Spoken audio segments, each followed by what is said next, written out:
En apprenant le tremblement de terre qui a frappé la région de Marrakech au Maroc, provoquant des milliers de victimes, je n'ai pas pu m'empêcher de penser aux paroles de la célèbre prière de Untanet Tokef, récitée à Rosh Hashanah, dans le rituel ashkénaze, mais aussi dans certaines communautés séfarades, où nous affirmons que c'est en ce jour de Nouvel An, Rosh Hashanah et Katevun, que l'Éternel décide combien d'êtres humains, pendant l'année à venir, disparaîtront du monde, et combien seront créés, qui doit vivre et qui doit mourir, qui périra par le feu, par l'eau, par l'épée, par la famine, dans le tumulte d'un tremblement de terre ou d'une tempête, qui sera élevé et qui sera abaissé, qui s'enrichira ou qui subira la misère.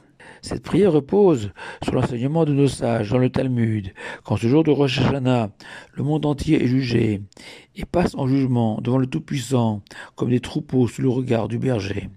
Et en remontant encore à la source, la Torah, nos sages y décèlent aussi la définition de Rosh Hashanah comme un jour de jugement. En effet, le texte sacré décrit le nouvel an comme Yom Teruah Yelachem. Littéralement, ce sera un jour où vous sonnerez des sons saccadés, brisés, hachés, ces sons renvoyant aux sanglots, aux larmes d'un homme dont le destin pour l'année à venir va être fixé par un juge qui connaît jusqu'à nos pensées et à plus forte raison a entendu nos paroles et a vu nos faits et gestes de l'année passée, et combien chacun d'entre nous, selon ses capacités, son savoir, n'a pas été à la hauteur de l'espérance divine. Dans cette perspective, on comprend aisément que précisément nos grands sages, à travers les siècles, conscients de l'enjeu de Rosh Hashanah, ne pouvaient s'empêcher de pleurer en ce premier jour de l'année, au point que le Harizal, le père de la Kabbale moderne, enseignait qu'une personne qui ne pleure pas le jour de Rosh Hashanah doit s'inquiéter de l'état de son âme. Alors je vous rassure, la dilution de la foi, au fur et à mesure des générations, nous a privés de cette conscience aiguë, du danger encouru en ce jour sacré, et nous empêche de verser des larmes.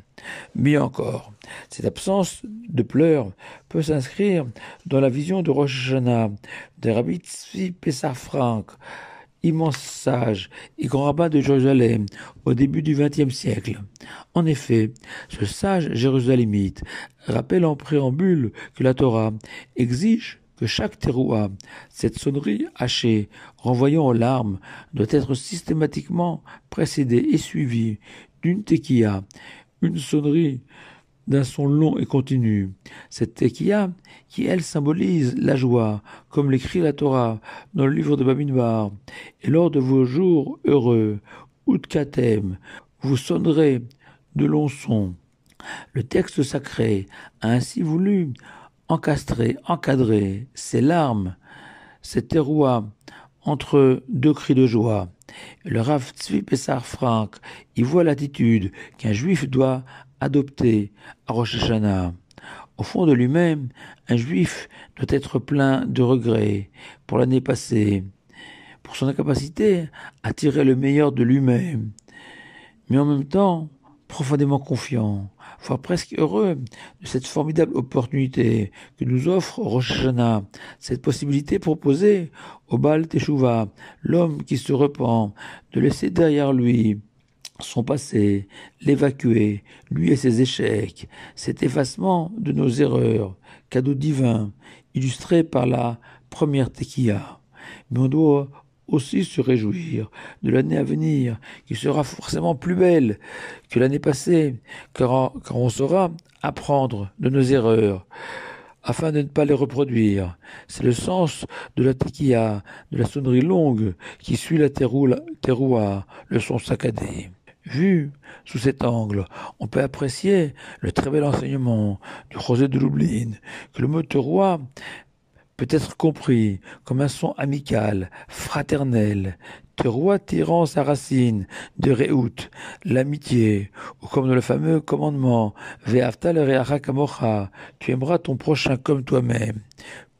Plus clairement, le regret, les larmes versées en ce jour de Rosh Hashanah, peuvent faire jaillir des sources de joie pour l'année à venir si on est décidé à se repentir.